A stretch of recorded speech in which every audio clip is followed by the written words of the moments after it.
शौकत साहब, क्यों ऐसा हुकूमत को या इमरान खान साहब को लगता है कि ऑपोजिशन फौज से मदद मांग रही है? क्योंकि किसी मौका पर बराह रास्त ना नाम लिया गया फौज का, ना ये जुमला मिलता है कहीं ऑपोजिशन की तकारीर में जिसमें फौज से कहा गया हो कि वो आपकी हुकूमत का तख्ता उल्टे। दो तीन चीजें हैं। एक तो जिस तरीके से वो धमकियां दे रहे हैं कि हम जीएचक्यू के सामने धरना देंगे, अगर इस किस्म की बातें हो रही हैं, फिर आप जरा मंतक देखें कि मंतक ये है कि जी हम आएंगे तो हम डर के इमरान खान साहब इस्तीफा दे देंगे।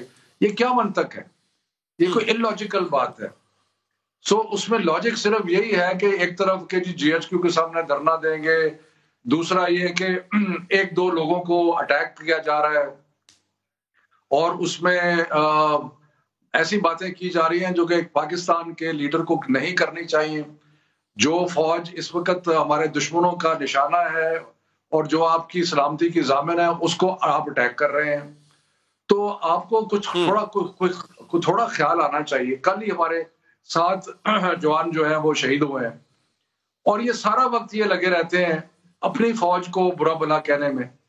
और मुझे आप ये बताएं कि फौज पे अटैक किस किस्म का है? अगर सियासी इख्तिलाफ तो हमारे साथ है ना, सियासी इख्तिलाफ तो इमरान खान के साथ है या पीटीआई के साथ है। तो ये उससे साफ जाहिर होता है कि इनके सारा हदफ जो है वो यही है कि किसी तरीके से प्रेशर डाला जाए और अगर ज़बानी कलामी पर प्रेशर डाला जाए और फिर यहाँ आके प्रेशर डाला जाए और उसके बाद ये तवक्को की जाए कि कोई आके तो वज़ीर आज़म को हटा देगा। तो ये स्टूपिड सी बातें हैं। इसमें कौमी सलामती को नुकसान पहुंचा रहे हैं। अच्छा सर, माजी में फौज का किरदार रहा तो है सियासत में। आप वो वहीद काकड़ साहब का दौर देख ले जब नवाज शरीफ को घर जाना पड़ा था, सदर को भी। तो ऐसा अपोजिशन को क्यों लगता है कि सर अगर वो जीएचक्यू पे प्रेशर डालेंगे तो उसके बदले में हुकूमत घर चली जाएगी? मतलब ऐसा तासुर उनको मिल क्यों रहा है, ऐसा लग क्यों रहा है अपोजिशन को? देखें, बात यह है कि जहां तक आपने वहीद काकड़ की मिसाल दी, मुझे तो अच्छी तरह याद है कि वो लड़ाई जो थी वो नवाज शरीफ की कोई वहीद काकड़ से लड़ाई नहीं थी। वो आपस में सदर और वजीर आजम जो है वो आपस में दस्तो गिरेबां थे और उस पे नवाज शरीफ ने कहा गुलाम इसाक को कि आप इस्तीफा दें। तो गुलाम इसाक ने कहा अगर आप देते हैं तो फिर मैं भी देता हूं। तो फिर दोनों ने इस्तीफा दिया और उसको फैसिलिटेट किया या एक लिहाज से वहां मौजूद थे दुबई का। मकसद ये है कि वो एक आपने जो मिसाल दी है उसका ताल्लुक वो बिल्कुल ही एक लिहाज से वो मिसाल दुरुस्त नहीं है। और मिसालें जरूर हैं, इसमें मैं कोई शक वाली बात नहीं है। और मिसालें मौजूद हैं जिसमें फौज की इंटरवेंशन हुई, मार्शल लॉ लगे।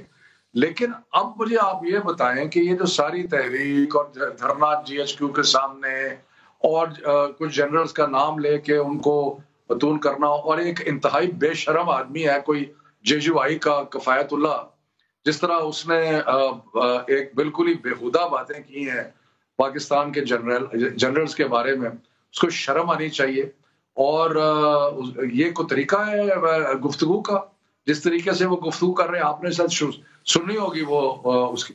तो ये लोग जी जी जी जी, तो ये लोग तो इतने डेस्परेट हो चुके हैं कि ये तो हर हद तक जाने के लिए तैयार हैं कि किसी तरीके से।